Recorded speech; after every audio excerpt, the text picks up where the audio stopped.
my name is Vip Vipperman, and I'm excited to be back here on the Backing the Bold podcast this morning, getting to spend some time talking with Justin Henshaw of Gage. Looking forward to hearing a little bit more about the story and how version 2.0 is being accepted and received and growing their work. So, Justin, so glad to have you in the podcast studio this morning. Thank you, Vip. Good to be here. Yeah, buddy. Looking forward to hearing a little bit more about what's been going on with Gage. We got a lot to share. It's been crazy. Yeah, it's been great. Thanks to you guys. Awesome. Well, remind us this morning, where are you calling in from today? So I'm from St. Simon's Island, Georgia, a little barrier island off the coast of southeast Georgia, about an hour south of Savannah, hour north of Jacksonville, Florida, right there in the little corner there. So nice. How did you discover that place? Did you just happen to grow up nearby? Yeah, well, I grew up here. I've come at it honestly, so this is very much like I always say, half of this island is tourism and people visiting from all over the world here. But half of it is very much a community. Like my grandparents grew up here whenever it was dirt roads, So oh, wow. So we were very much South Georgia, and so, yeah, I come at it pretty honestly. And after I spent my 20s in the military, and then I came back and I just wanted to come back home. That's cool. Well, I have to come visit sometime. Sounds like a great place to see. I'll take you fishing. Dude, I would be all over that. Yeah. All right. Here we go. Let's see. So you mentioned back in the military. Tell us a little bit about your backstory. Like, how did you become an entrepreneur? Start back as early as childhood or, college, that sort of thing. Well, I'm from a pretty humble background. Like I said, I grew up in dirt roads in southeast Georgia, actually not even on the island. Grew up in a little small one-light town called Atkinson. And, grew up really poor. Unfortunately, grew up in a very drug and alcohol-riddled household. My mother actually committed suicide when I was 8 years old and kind of threw us in a turmoil. My sister and I were taken custody by my grandmother. So my grandmother took custody of me. My sister moved us to the island. Now, she was poor herself. She was basically a single grandmother working as a cashier at a grocery store. But thanks to her, we grew up safe from that moment on, And so I grew up, like I said, she worked as a cashier at Winn-Dixie, like a little grocery store, but we grew up safe. 9/11, I was very much impacted by that, of course, emotionally like everybody else, but I was living in New York whenever that happened. So after high school, I moved to New York City chasing childhood dreams, becoming an actor. I've always been passionate about the arts. I love music. I still play, still a musician, still play guitar. And back then I was into musical theater and all kinds of stuff. So okay. So I moved to New York chasing childhood dreams and lived there for a few years, did some, kind of off-Broadway stuff, some, soap opera stuff, kind of extra work, trying to make my way through it. But then 9/11 happened. I was actually just a few blocks away. Oh, wow. Okay. So you were in the city. Mm-hmm, yeah. And matter of fact, I was filming for that old soap opera Guiding Light. No kidding. Where it all went down. Sorry, there's probably too much information, but it was fun. No. And but that day obviously changed everything, and I decided to join the Marines. Matter of fact, back then the recruiting office was right in the middle of Times Square, and then that was my recruiting office, and I joined the Marines.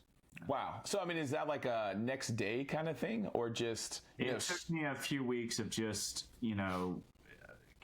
understanding what had happened, watching videos and news reels of, troops going overseas, being emotionally impacted. But yeah, and by the time I signed up, there was such a wait list. I signed up and I couldn't get to Paris Island until February. Oh, wow. But I signed up almost immediately after 9/11. Nice. And so then, you go to the military. What do you end up doing there? Well, I was, again, emotional and wanted to, get involved. So I signed up for the infantry, Marine Corps. Spent 6 years in the Marines. Was very busy. So in 6 years, I spent 4.5 years overseas. Oh, wow. Multiple combat tours to Iraq, Afghanistan. I did 2 in Iraq, 2 in Afghanistan, Horn of Africa, and Cuba. So we were really busy. I was in the Battle of Fallujah. That was probably the hairiest. but at the end of it, I was always kind of like, I don't know whether I want to stay in. I always kind of considered myself a jack of all trades, master of none. But I felt like I was really good. I was a good Marine, and for whatever it was worth, I enjoyed it. But I knew that I would not be happy doing anything else other than combat or infantry. But I wanted a family, so I decided to get out, take my honorable discharge, and come back home. And that's where I am. All right. So what was the kind of first steps after military? So I used my GI Bill, went to college. Okay. And GI Bill was great. Couldn't have gone to college without it, but didn't really give me a lot of spending money. So I went to a trade of mine that was out of high school. This kind of ties back into my theatrical background. But I was a wedding DJ. Okay. Yeah. Nice. My story's crazy, Vip. I mean, it's awesome. It's an entrepreneurial thing to do, right? Like, got to have some money while you're going through college, so you go and do something you love. Yeah. So out of high school, I was a wedding DJ. I remember I really liked it, had a lot of fun, loved all the pretty girls. The music was really good. The money was really good. And I decided, like, why don't I just do that? So I took some savings that I had from my last deployment to Iraq and bought probably a PA system, $2,000. Got on a local hotel list, got really popular, double booked myself, had to hire somebody, triple booked myself, had to hire more people, started hiring rooms. And then that became, actually, to date, pretty much my largest company, except for hopefully Gage here in the near future. So you still have that company today? I still own it, yes. Oh, wow. Okay. Yeah.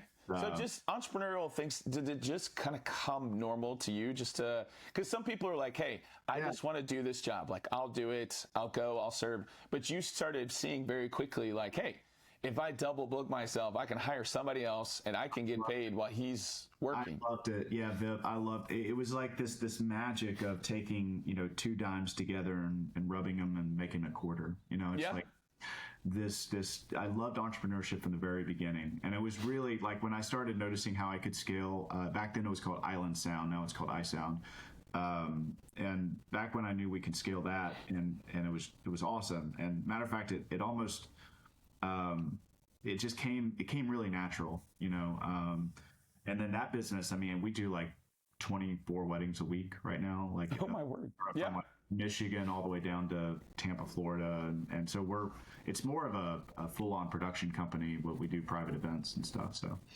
So you've got one company, it's going well. You've obviously scaled it outside the state because you were in Georgia and you're talking about other parts of the country. What makes you want to do another company? Honestly, I was probably a little cocky and arrogant at the time, and ambitious. Ambitious, and there might have been a girl I was trying to impress. I don't know, but there was this. While I was still in college, in my entrepreneurship class, I did that you had to do a project, like create a business project. While I had a business, but they told me I couldn't use that one. I was like, okay, so I used another one. I built a food truck business because back then, it was like they were all the rage. New shows not about them, and we didn't have one in the area. And everybody thought that it was a really great idea, and they knew that I was successful doing this other thing. They're like, "You should do that." I was like, "Okay, I'll do it." So it was kind of I call it my education while I was getting an education. Took $50,000 and did a food truck, and it was by all metrics, it was very successful. It was a lot of work. I don't. It was pretty. But we did like the bar scene. We would open from like 10 p.m. to 3 a.m. Like this is a huge tourism area, so it was really popular. But that was my second business, and that actually led me into the restaurant industry, food and beverage industry. My biggest venture to date, which is Fuse, and that was very much pivotal, to that stepping stone. Yeah. So you still have the food truck today too? No, God, no.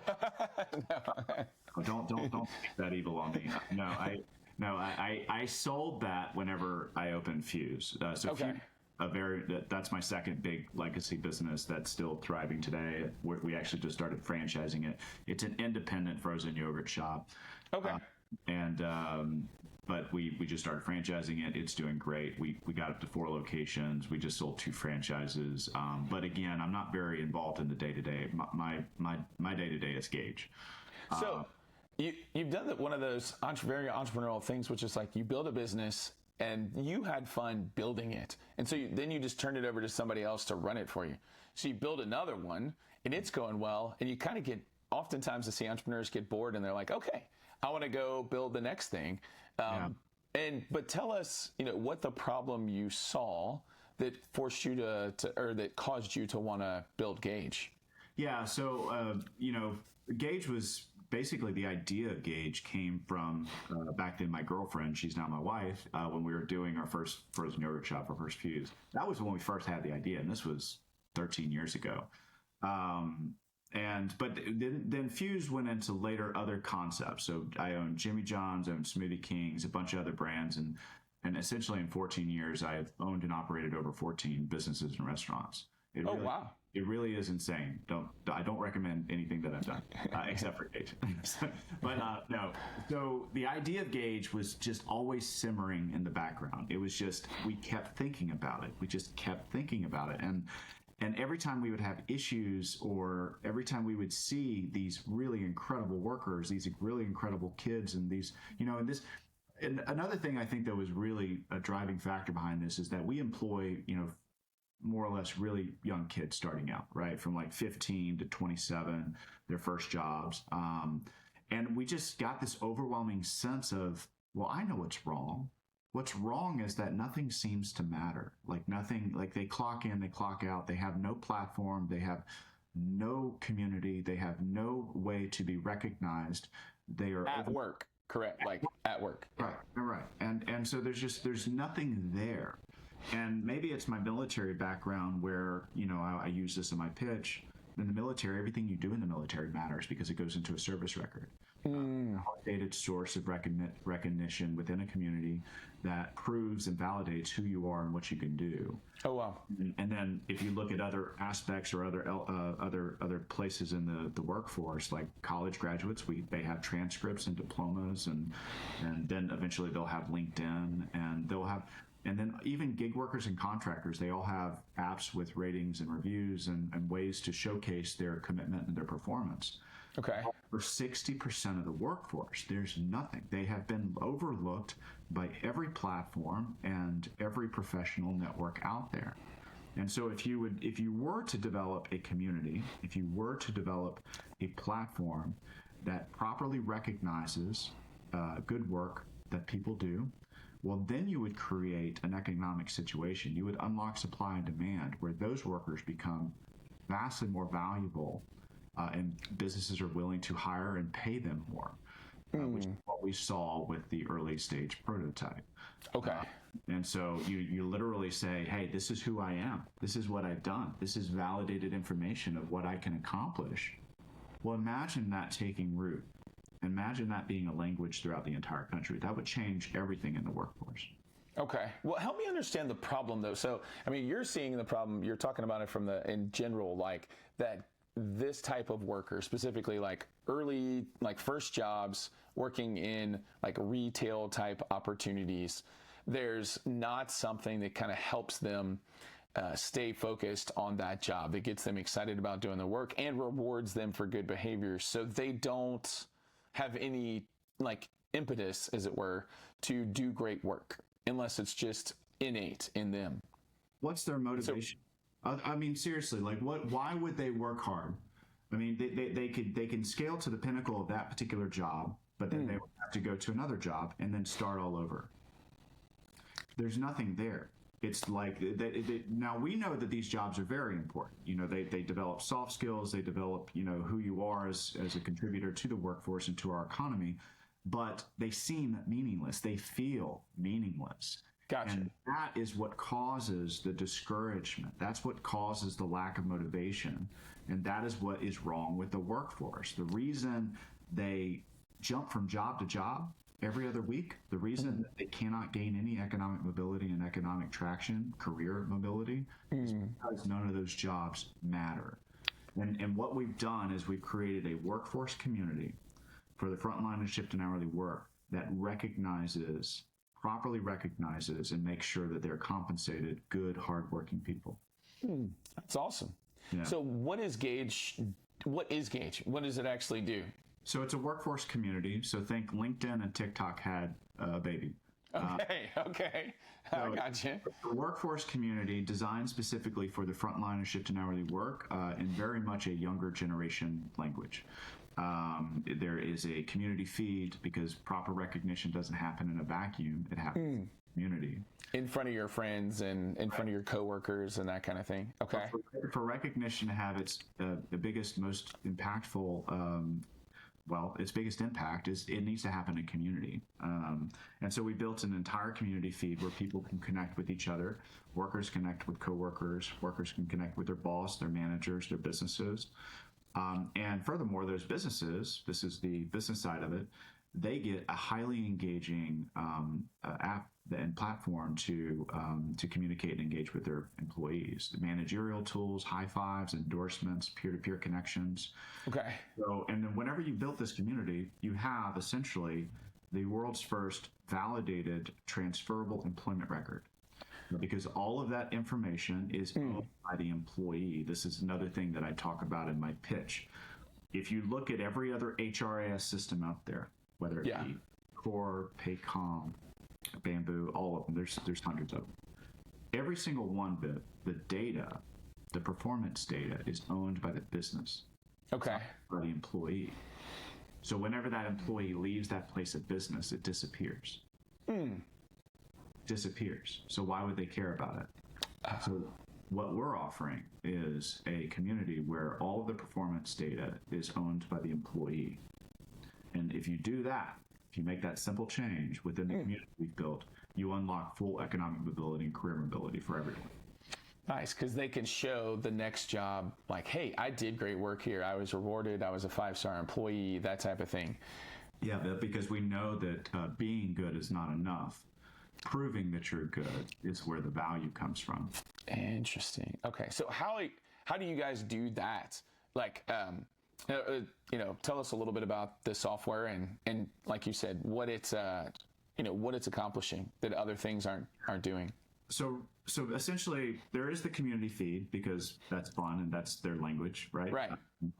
And that also unlocks other revenue streams like, paid for content. Recruiting is actually I'm most excited about recruiting within Gage.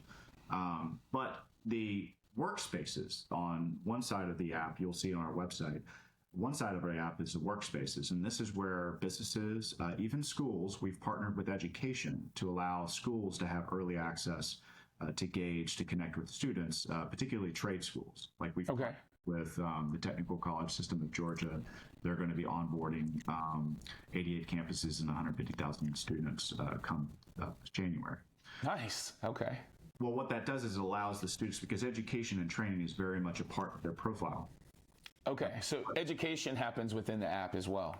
Validated confirmation of education, yes. Nice, okay. Like being able to validate your diplomas, your training, and stuff like that, that happens within the app as well. But within the workspaces, coworkers and peers and managers can all communicate within their workspaces. And within those workspaces are managerial tools.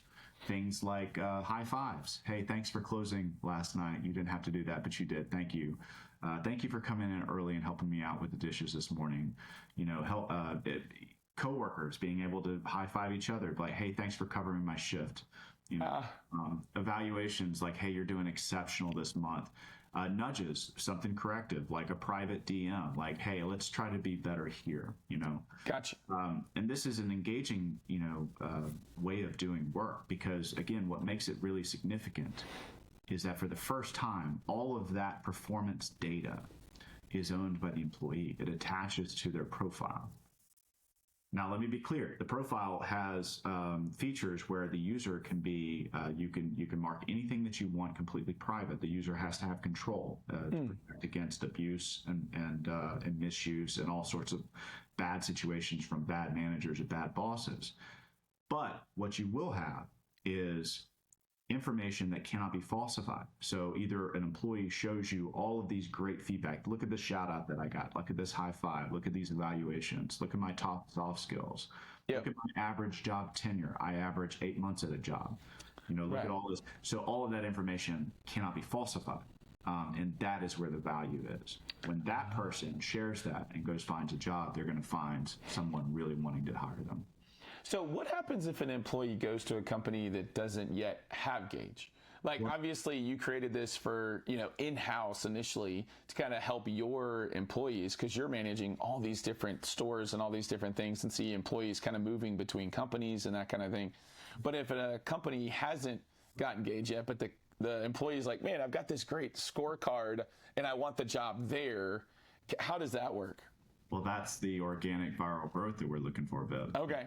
They're going to, it's a very similar B2C to B playbook that Slack did very well. That where employees get complete free usage access to it. And even the business does too, up to a point. And then we have a premium subscription for some premium features. Gotcha. But it's free and frictionless. So what we did with the Gen 2 rollout is make it as easy to onboard as social media. Like everyone self-onboards and they literally connect to each other just like a friend request.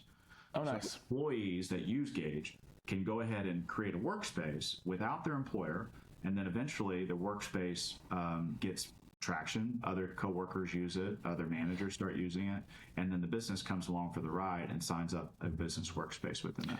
Oh, interesting. Okay, so they can actually do it like they start at a company that doesn't have Gage yet. They can actually start using it there and get the other employees excited about it. Now, is there when they apply to that company, is there kind of like a link to their, like, we'll say like their profile, so they can say like, hey, company, this is the quality of my work, here's my profile, because LinkedIn doesn't really cover that kind of thing. And a resume doesn't help so much. Yeah, LinkedIn doesn't tackle performance at all, right? It's just more or less who you know, what you more or less maybe, kind of thing. But what it did do was tap into validation. Like nobody takes in that segment of the workforce, white collar, executive, etc. They don't take interviews without checking LinkedIn, right? And you might be able to get the job without a LinkedIn profile, but chances are it's a red flag. Like, why are you not where are you? Right. Well, what if it was like that for the rest of the workforce to prove and validate who you are? Because if you do that, then you can unlock economic mobility. But I mean, to your point, the biggest thing that we started the prototype is very much a B2B. Like the businesses had to sign up for it. It takes a robust sales force to handle kind of that B2B strategy. What we've built is very much a B2C with a B at the end for revenue, at least the first stream of revenue. And that's where we're going to unlock that viral organic growth.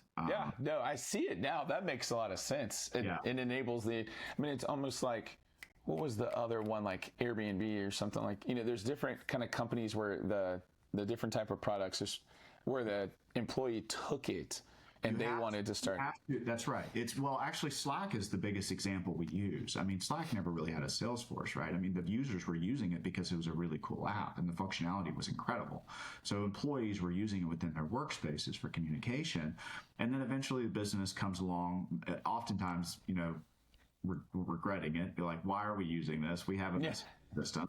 But I'm guilty of that too. I mean, I use Slack in probably 5 of my companies. I didn't want it.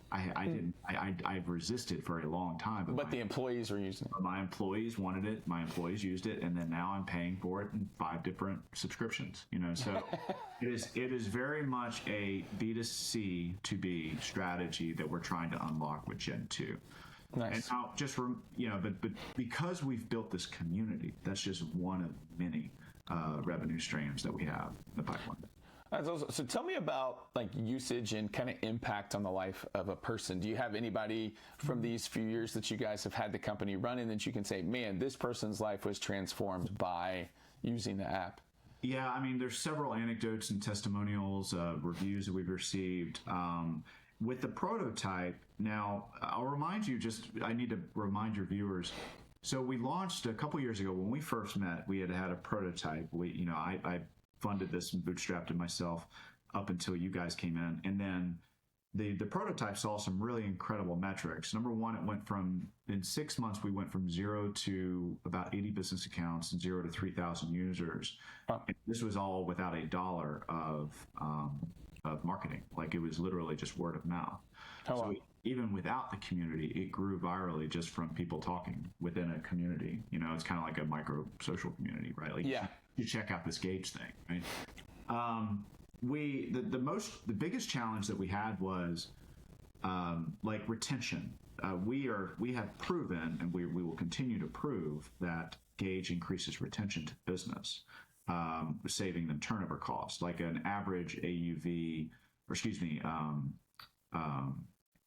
a QSR, quick service restaurant, their average turnover expenses are up to $180,000 a year. That's how much money in turnover. So if you can impact that retention rate, that would be very valuable to the business. Well, we have 2 Chick-fil-A's in our system that had proven that they increased retention up to 50%. Wow. One was 48, one was 52. Now, what was really significant was that was the only data, because no other business tracked a retention rate before using Gage. While using Gage, you can you can get that information. You can track your retention rate. But Chick-fil-A was the only one that we had out of 80 businesses that were using that had already that feature. Yeah. Well, that had known what their retention rate was before using Gage. They are the ones that are able to see it, which is why we're talking to Chick-fil-A corporate, and we have a 30-store pilot lined up early next year. So increased retention up to 50%. That's one of the testimonials, and that's on the business side. And I'll get to the employee side in a second. The other thing that we saw, which was really something, we saw a 90% decrease in no-call, no-shows. Okay. Yes, this is a very significant problem in this segment of the workforce. Transitions, or what we would call exit evaluations, is part of the profile. So whenever you see somebody's profile, you're going to be able to see how many positive transitions or exits that they've had. I got you. So putting in your 2 weeks notice is part of the one of the feature sets in Gage. So we've reduced no call, no shows up to 90%. We've increased retention by 50%, and that's on the business side. And then you could tweet all these anecdotes about increased performance, engagement. They actually are listening to me, kind of stuff, but that's neither here nor there. To the employee, which is why we're here. To the employee, there's several stories out there. My favorite one is one of Amanda Rice. So Amanda Rice is one of my employees from she worked for me years and years ago. And she went through nursing program. She worked at Fuse, and she was working her way through nursing program. And she was applying for this really cool job at Marsh's Edge. Marsh's Edge is kind of like one of those luxury senior living facilities. Anyway, she was applying for this job, and they are one of our beta users and stuff like that. And anyway, they took the interview, and they asked Amanda, it's like, hey, are you on this Gage thing we keep hearing about? Like, are you on this Gage thing? She was like, yes, sir. I was like, here's my score. Here's my profile. I'm going to share it to you. And they hired her on the spot. Oh, wow. And, you know, and it's just kind of like one of those, like, that's it. You know, that's it. Like, when you can walk into an interview and say, here's what I had done, and this is what I can do for you. You're incredibly more valuable. And then we have business owners and restaurateurs in this community that have told us repeatedly, like, if you have 2 people come in and one have Gage and one doesn't, it's not that I wouldn't hire the person that doesn't have Gage, but I'm definitely hiring the person that has Gage. It's in because you know what they're capable of. Yeah, it's in your best interest in doing so. And we had another anecdote. She mentioned, this was actually one of our Chick-fil-A owners. She says, I love Gage because it worked without working. And I was like, what do you mean? She was like, well, if someone just says they have Gage, they love Gage, they show it, they're proud of it, that tells me everything I need to know. Interesting. Right. Yeah. I mean, so, you know, this is just one of those things that you're always going to have a segment of the workforce that want to, you know, work invisibly. They want to be kind of off grid. They don't want, you know, any type of tracking or stuff like that. And that's fine. There'll always be a workforce for that. But for the people that want to excel, they want to grow, they don't have a platform. And that's what Gage is. That's awesome.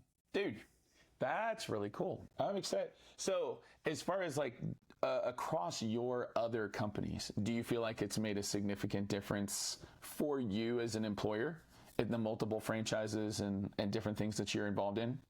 Well, using it, yes, but what I would say on the negative, and not just make everything sunshine and rainbows, is that my employees, who I love more than anything, I don't, just me as an owner, I'm sure if I'm typical, but I mean, I'm very close to my employees, particularly, I have many of them over to my house, for cookouts and stuff. But they've been through the Gage, wheel for years now, right? Right. They've seen improvements and challenges. They've seen it. It was originally a spreadsheet, and then from that spreadsheet, it turned into something else, and then a prototype, and then now this, and so they've kind of like, I feel kind of bad because I'm asking them again. Okay, just one more time. Guys, just keep piling. Yeah, just sign up again, and they're just like, okay, but they got into this one and they really loved it because it felt like TikTok and like they're used to that. Yeah, I mean, and there's all these great ideas that have already come from the closed beta, like a closed off, feed where business owners can within a workspace share, reels just like TikTok, and there's all these ideas that they've already helped me with, but I feel bad because their boss, their CEO, is constantly working on this Gage app thing, but they're so grateful. They're understanding, and I am grateful for them. It's been a wild ride. I'll tell you that, but yeah, well, building something is right. But it's exciting to see the progress. It's funny, I've got two kids who are in the workforce now. One's 17 and one's 15. And the 15-year-old, it was funny because permissions are set up on his phone so that he has to ask us to download an app. Right. So he went to the interview and is sending us requests to download the apps, to get that they use. But it's fascinating to me that, at 15 years old, he's already got 2 or 3 apps, one's for scheduling, one's for this, one's for that kind of thing. Like, people can trade, their shifts and all that kind of stuff. I was like, it's amazing, like how quickly this stage is coming for them as young as 15 years old. And to make it easy and fun and rewarding, especially in that first job, just gives you a desire to work for the rest of your life versus that person who just comes in and has a terrible first experience. Gage has done like this. Last week was incredible because that was our first official week of the closed beta. We've onboarded 125 employees in like 8 workspaces or something. And 75% of them have engaged and using it and stuff like that. But a lot of them are posting already. And so they're posting like things that they did at work and they're having fun. So like what we've done is we've really kind of gamified, we've made fun, we've made familiar workspace engagement and communication because, somebody told me the other day, I know what you're doing right now because it's clever. He said, employees don't read emails. They barely check text messages anymore. But what they do, what's their language? They scroll. If you can give them the content that they need, the information that you need, the workplace information, you can make it positive. And that's another thing. Like I understand people are exhausted with social media, and I understand it comes with a lot of negative baggage, most of it. But you still can take that language and turn it into positive, and that's what Gage does. That's awesome. Yeah. Well, tell me a little bit about company culture. So you manage multiple businesses. Some of them have been in business for 10 or more years. Some of them are, fresh and new. What's the culture like at Gage and across your companies, and how do you keep it alive and keep it exciting? I delegate. I think I delegate really well. I actually just did a post about this the other day. First off, you have to find the really good people, and then whenever you find them, you don't let them go. You do everything you can to not let them go, and then you delegate and know very well that they're going to make mistakes and they're not going to do things like you. But if you hire the right person, what I've found is they do things better than I do. That's the magic, right? If you find the right person, you should empower them, and because they could do things better than you ever could. And with iSound, that's what I've seen. With Fuse, that's what I've seen. But I think the culture of just, first off, I'm very close to the upper, management of my companies. I've gotten to where obviously I don't know everybody in my companies, but I do know the top level of management, and we've become very close. I mean, we're almost like family. And that's been very helpful. And I remember like a lot of advisors and mentors of mine would say, don't do that. Don't do that. Don't be, they're employees. And I'm like, you do you, man. That's not me. I was like, I want this. I enjoy it so much. I want it to feel more personal to me. Yeah. That's awesome. Well, one final question for you before we get to soliciting, because I want to hear like what action step people can take on this. But what does the future look like? So, you've got this part of Georgia where you're very active, like have the multiple businesses, Gage is being used there. But it starts to spread across an entire state. It starts to spread across like the whole like eastern seaboard, as it were. What does it look like if Gage expands and maybe even nationally? Like, what does that future look like? Users of Gage that use it and use it well will earn more, get more opportunities. It will unlock whenever you, and we know this already. When you add credentials to the otherwise uncredentialed or people that do not have credentials, you increase their wage earning potential by up to 40%. And in most cases, much more than that. And we know that by certificates, training, diplomas. Whenever you add credentials, you increase their wage earning potential. But I don't believe you need to spend $80,000 in 4 years of your life to prove that you know how to accomplish a task, that you know how to show up, that you know how to work hard. You should not need a college diploma to just prove that you know how to do the right things. You don't. And Gage gives that opportunity to everyone in every job, and it's free. Yep, and it's free. So that is the impact that we want to have. We are essentially we are becoming the official platform for meritocracy.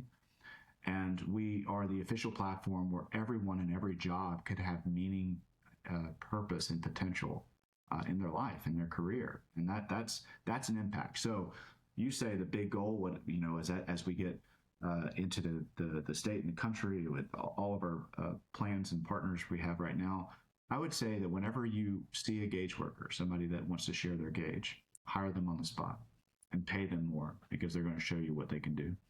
That's awesome. Dude, I love it. Yeah. All right. Tell me about, so somebody who's listening, what's the next step for them? If they're the employer and they want to get Gage at their company, or they're the employee and they want to bring Gage in and start using it. What's that look like? So Gage literally goes live within a few weeks, as we know this. We're probably going to do a huge campaign after the holidays, big PR release and stuff like that. But I expect that Gage will be in the App Store by December. But December 2025. Yeah, this year. So just clarifying, because people listen and they don't know like when they listen. I'm pretty sure the whole team would be very mad at me if I said December 2026. But no, like literally in a few weeks. We're in a closed beta right now. We're just testing it out, banging on it, see if it breaks. But it's working great, and we're loving it. December is going to be kind of like a quiet push. That's our plan. We're just going to unlock it and share it within our network. And then January, we're going to get through the noisy holidays, and January is going to be a huge press release with and then we have multiple publications that's going to run it. We're a Techstars company, so they're going to announce it as well. Fantastic. But what's the website? Yeah, so go to GageWork, GAGE work.com, and there you'll find either a newsletter sign up and a sign up for the app. You can get early access. And that's employer or employee, both go to the same spot. Both can. That's right. Remember, we've unlocked it, and it's free. The basic functionality of Gage will be free for everyone. Nice. Dude, I love it. Well, thanks for taking the time today, Justin. Excited about the way that you're helping people get better jobs and empowering people to have a better future, as well as encouraging more folks to work harder. One of my favorite things, I spend a lot of time with the Boy Scouts, spend a lot of time with our kids. One of my favorite character qualities is initiative. I love it when people take initiative, and it feels like Gage empowers those who take initiative more than anything else I've ever heard, and gives them like a reward for doing it. So it could be a revival of work ethic, because that is what we need in this country. And I think you could put at the feet of a lot of problems we're having in our society at the idea that people don't want to work anymore. And they don't want to work anymore because they're not getting properly recognized and rewarded for their work. That's cool. We can Well, that, yeah. I was gonna say, and we're gonna change all that with Gage. That's awesome. All right, thanks for taking the time, man. I appreciate it.